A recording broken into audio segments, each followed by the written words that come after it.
Alright, so in this lesson, we're going to talk about classification of material. So based on chemistry and atomic structure, we can classify materials as metal that consists of a metallic element that are typically good conductor of heat and electricity, that possess a high strength and are malleable. And also we have ceramic that compose of a compound between metallic and non-metallic element. They are typically hard and brittle and are used in high temperature application. And also we have a polymer that is an organic compound made up of a carbon, hydrogen and other non-metallic element. As we know, polymers are flexible and lightweight. It is commonly used in packaging and textile. And also we have a composite here that is a combination of two or more different materials that enhance the overall property of each specific material.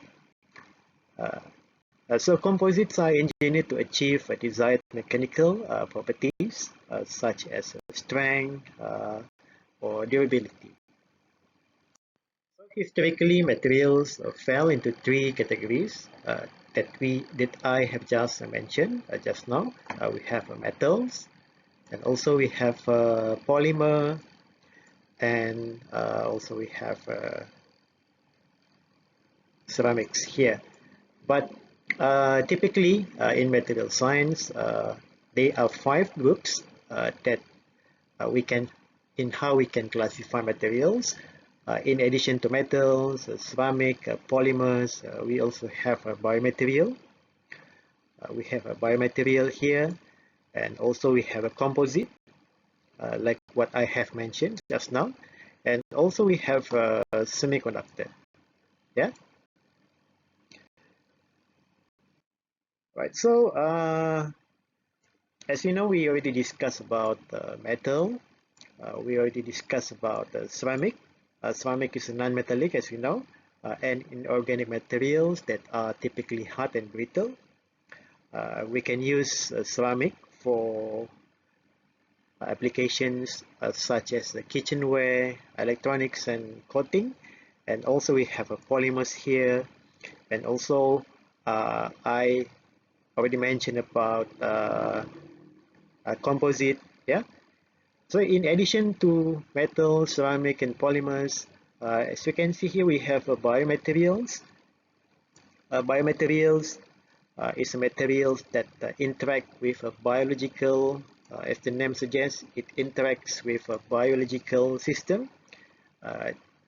We use biomaterial in medical implant, tissue engineering, and also drug delivery. And also we have here we have a semiconductor, materials with electrical conductivity between metals and insulator.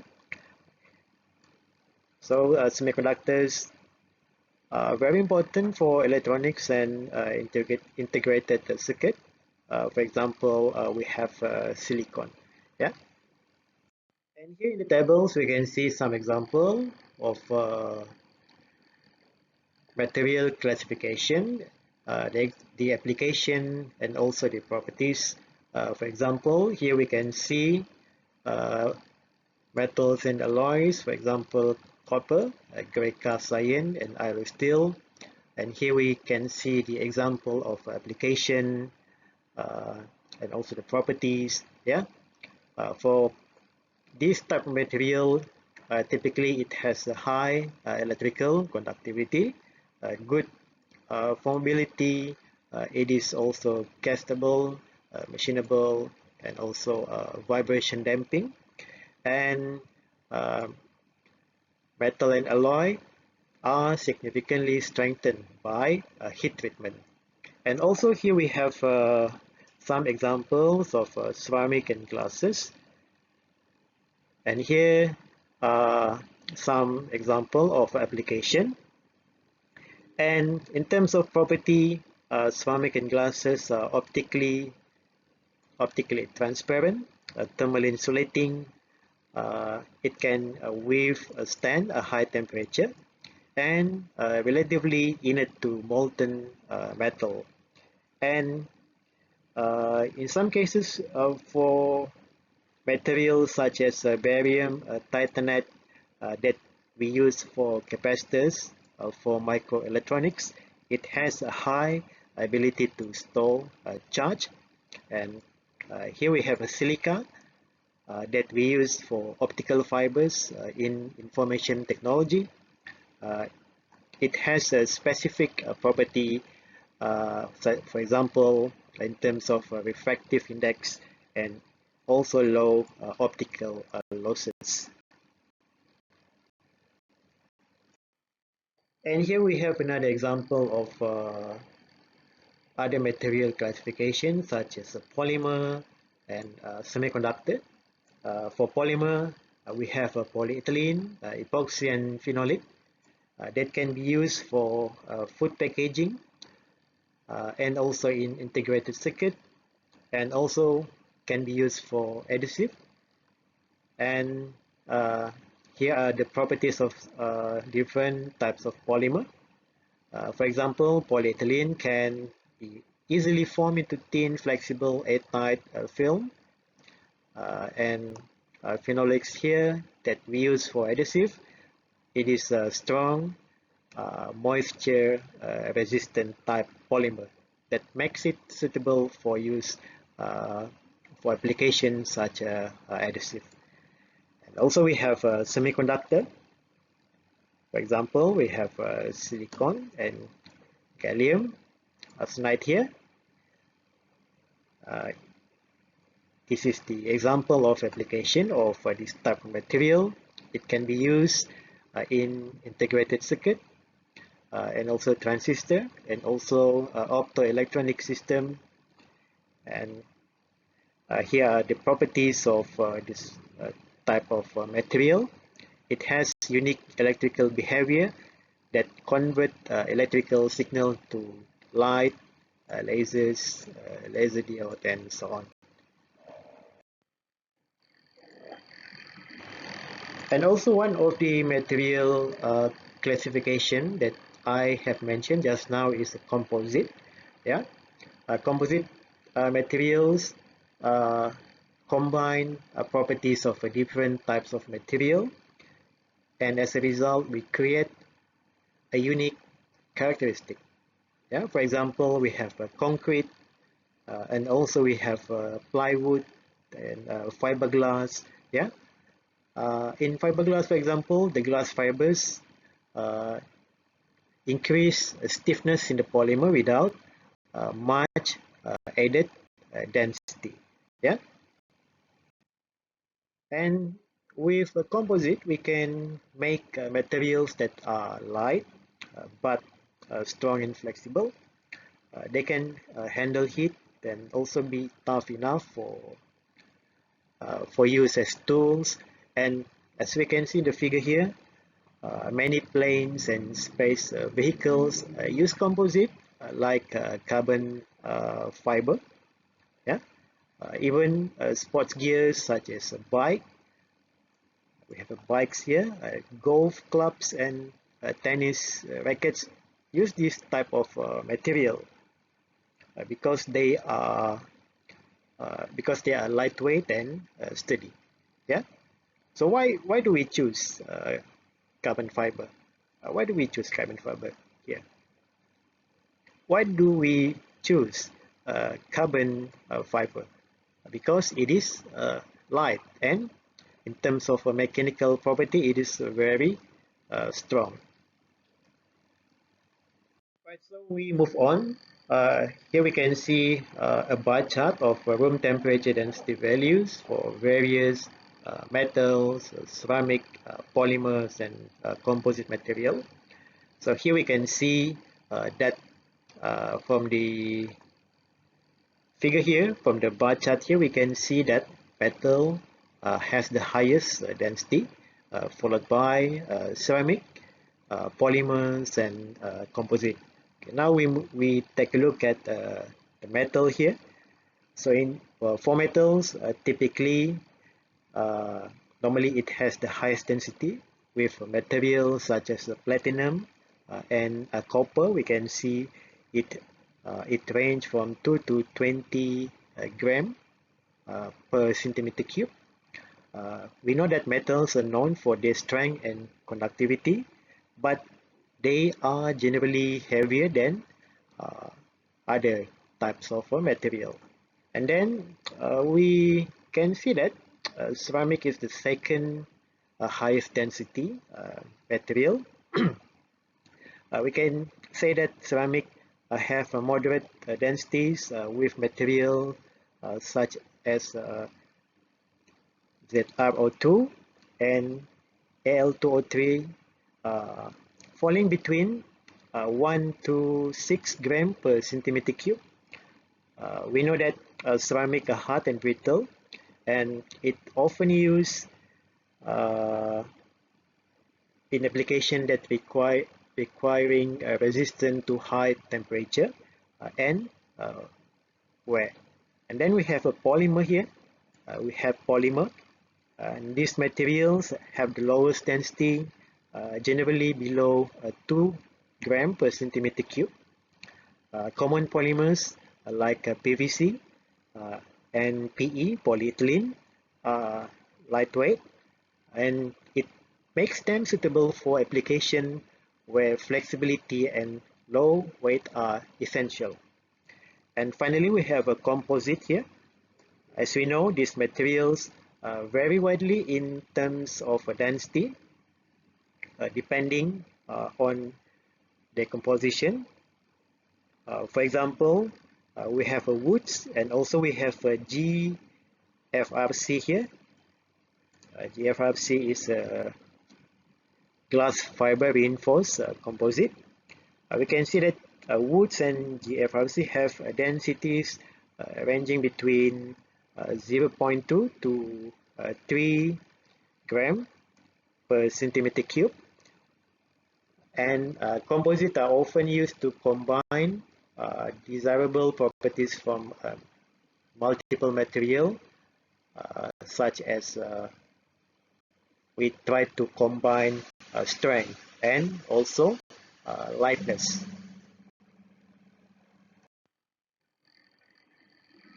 And here we can see the bar chart that showing the room temperature stiffness values for various material uh, such as metal, ceramic, polymers, and composite.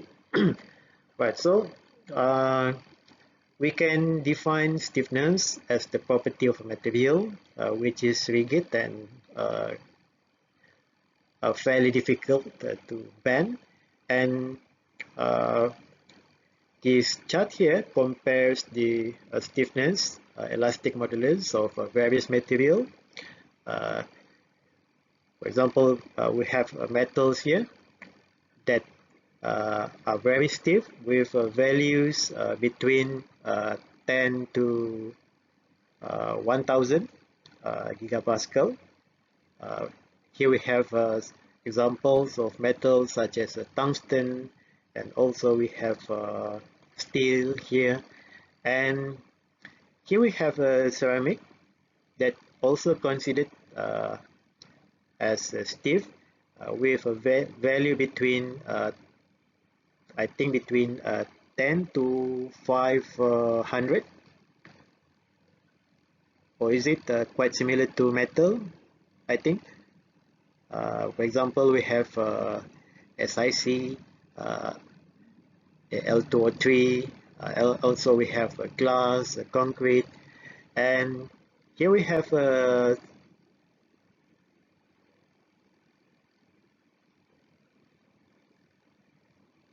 polymer. We have a polymer here with uh, low stiffness value, less than 10 gigapascal. For example, here we have PVC, polystyrene, nylon, PTFE, PE, and also we have rubber. And Also, we have a composite uh, with moderate stiffness between 1 to 100 gigapascal. Yeah. So from here we can see that different types of material have a different uh, stiffness property. Yeah. And stiffness we can say uh, it can be defined as how well a material will resist deformation under stress, and stiffness is very important for material selection in engineering. And here we can see on the slide the tensile strength of various material, which indicates how much stress of material can withstand before breaking. And here we can see the metals. It has a high tensile strength, about 100 to 1000 megapascal.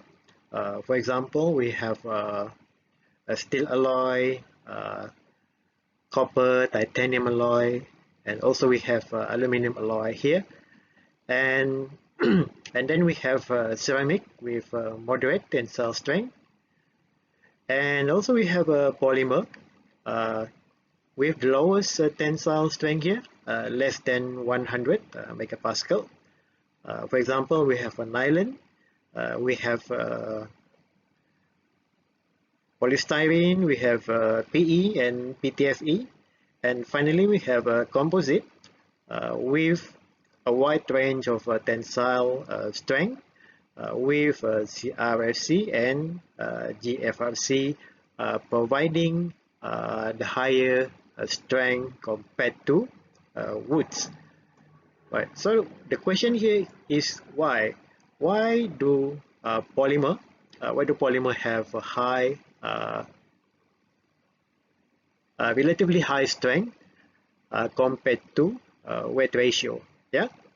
So polymers are lightweight, and although they have relatively low tensile strength, the low density gives them a high strength to weight ratio, and this making them ideal for application where reducing the weight is crucial. For example, in application such as aerospace and also in automotive industry. Yeah.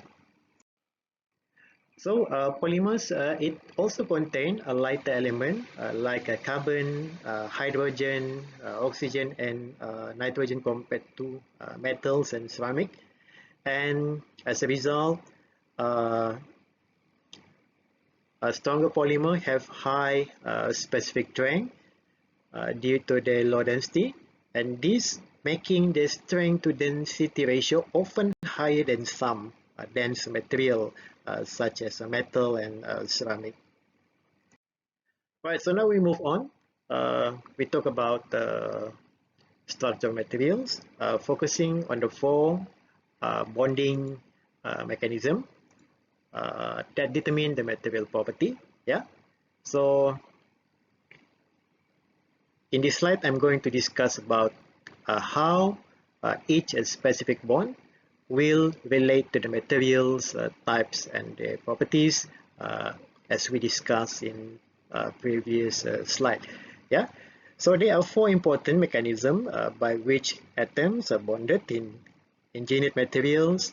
The first one is we have a metallic bonding. Yeah, metallic bonding found in metals like steel, copper, and aluminum.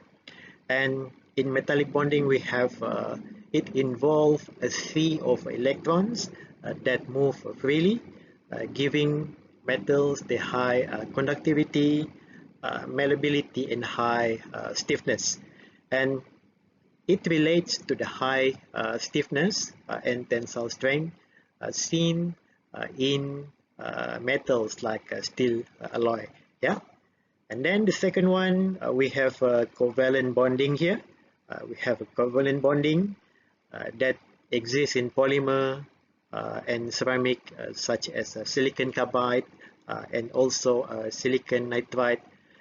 In covalent bonding, the atom will share electrons in a covalent bond and providing strong directional bonding. And this gives polymer their flexibility and a low stiffness, and ceramic the high strength, but at the same time brittle nature. And this covalent bonding explain uh, the lower density and also the strength to weight ratio in polymers if we compare to metals and ceramic. Yeah. And also we have covalent bonding that can be found in ceramic. Uh, uh, as we know, I think most of you already know, ionic bonding form when electrons transfer between atoms, and as a result creating a strong bonding, but often making the material brittle, yeah, like in glass and other ceramic. And ionic bonding relates to the moderate tensile strength and stiffness of ceramic, which are hard but can easily crack under stress. And also here we have van der Waals bonding, that is the weakest type that often found between a polymer chain. These bonds contribute to the flexibility and a lower mechanical strength in materials like rubber and other polymers. And this van der Waals bonding reflect the low stiffness and tensile strength of polymers, but support their lightweight nature, contributing to a high strength to weight ratio. Yeah. So in summary, we can say that the bonding types directly impact the material's property. For example, for metals with metallic bonding, it will exhibit a high strength, stiffness, and also electrical conductivity contributed by the metallic bonding that exists uh, in the metals. For polymers with covalent and van der Waals, uh, they are normally lightweight and flexible, but weaker. And also in ceramic, with a with ionic and covalent bonding, they are normally stiff and strong, but brittle at the same time. And composites will combine all the properties to balance the stiffness, the strength, and the weight, depending on their composition.